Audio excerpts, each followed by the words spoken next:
Yiska here with another GGRecon interview, this time with cadiaN. How's it going?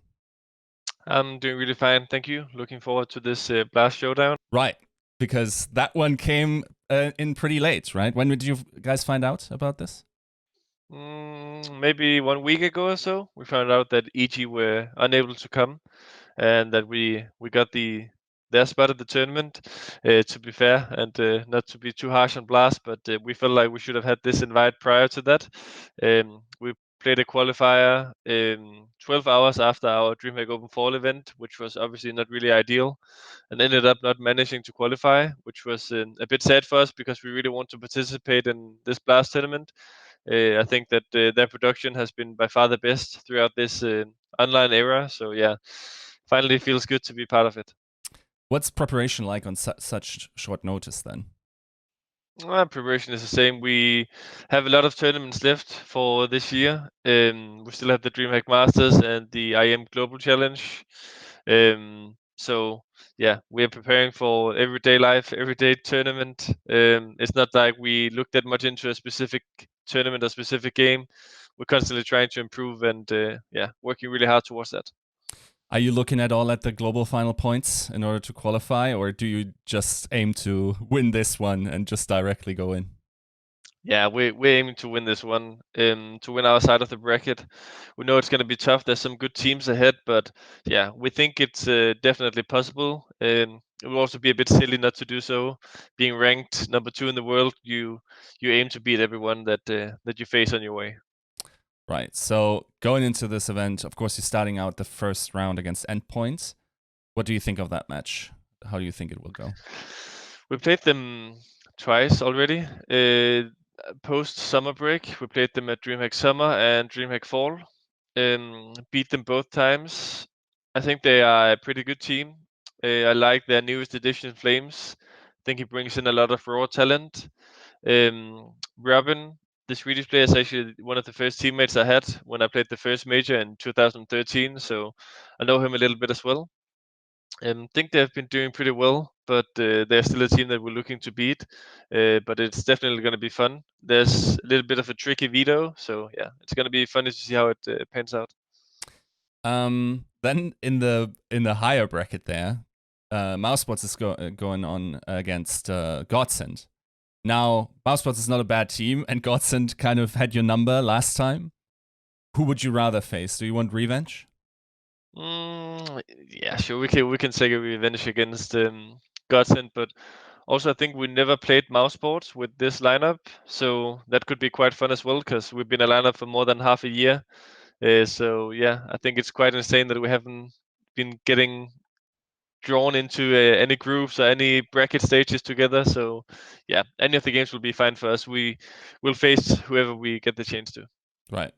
And then, like, way down in your side of the bracket, there's NIP, there's Cloud9.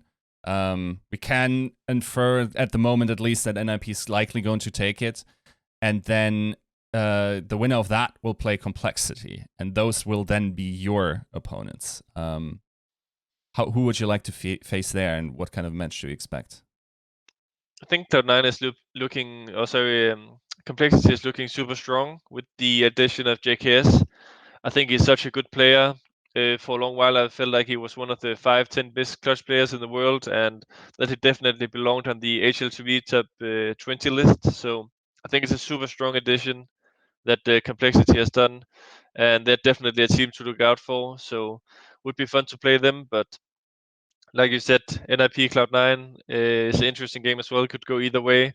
It's always difficult to play against these teams, which there's not a lot of footage on them about what maps they play, how they like to play, and what kind of secrets have they hidden up their sleeve.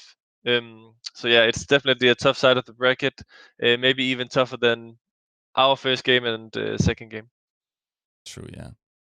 Now, of course, this year has been pretty wild, not least for you guys. Like, the CS world remembers the video from March. It didn't get any easier for you guys after that either. So, how are you feeling? How's the team's condition? How are your spirits right now? The team condition is pretty good right now. There's still things where we feel like we can improve as a team and that we can do better, but we're doing our best to reach the level that we want to be at. We secured 2 trophies in the last 3 months, which we are very proud of. But I can also feel like it's taking its toll on people that we are playing this much, this many tournaments, and with the amount of pressure that's all of a sudden mounting towards us because people have higher and higher expectations, not only us but also the fans and the community. So yeah, we're all looking forward to play these last tournaments and give it our all, and then enjoy a well-deserved Christmas break. The CS world has been coping in different ways with a perceived burnout issue. Have you ever thought about any sort of these bringing in like a stand-in, like a bench player to be able to rotate, or any sort of these measures?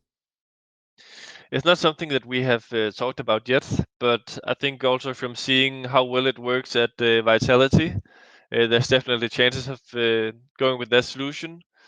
But also looking at Vitality, you have to consider that this is not really so much a substitute player. This is more like an actual 6-man roster where all 6 players have to be ready at all times, depending on the veto, what maps are being played. So I don't think you necessarily have way more rest due to that, but I like the idea of having more players. I think the Vitality has shown that it could work out very well. But for the time being, we are very satisfied with just being us 5 players in Heroic. Right. Now, of course, another addition that might be necessary is the search for a new head coach. How is that going? Yeah, for the time being, we're just looking at our options. We're still working with the hunting for preparing for the games and so on. Obviously, we don't have a coach throughout the games to take timeouts, come with the inputs and so on. And as if how we're playing right now, I'm not sure that it's going to be necessary. We'll have to see how the next tournaments go, if we'll look into that for 2021 or not. But yeah, I think right now the team and the organization is happy with who we have working with. Do you then take on the responsibility to take timeouts and whatnot and sort of control the pace? Yeah, I mean, sometimes I forget to take all of the timeouts. I should maybe use more of them. It depends a bit with how the flow is. Sometimes, well, we're also playing against teams who are using all of their timeouts consistently. Maybe because a lot of them are being pressured by us quite a bit and being behind. So we use their timeouts as well to just talk about what we want to do and so on. And I think sometimes taking timeouts can be good and bad. I think sometimes if you have the exact plan that you want to do, maybe taking a timeout might make the other opponent overthink or actually realize what you want to do. So yeah, sometimes we just go with the flow, and that has been working really well for us as well. But yeah, if we face a tough wall, we'll obviously use the timeouts. Right. I suppose as a last question, you guys are often confronted with the tag of being onliners. Do you think you could just like jump into offline events and almost not skip a beat with your performances? Maybe with how our performance has been in the last month, yes, it's been a little more bumpy, up and down, with like a kind of roller coaster situation. Um, Obviously, there's not a lot of teams who's just going to be dominant throughout all their LAN games or anything like that. But I think we could definitely replicate a lot of the things that we're doing online on LAN. Um, but yeah, it's a tough question. It's really just thinking out the box and guessing. And yeah, I'm not gonna sit here and predict our future or how we're gonna fare at the LAN events. But I think we're capable. I think we have the talent, the preparation, and we know how to handle most of the other top teams. Sweet. Then that's all the time we have today. Thank you for the interview. No worries.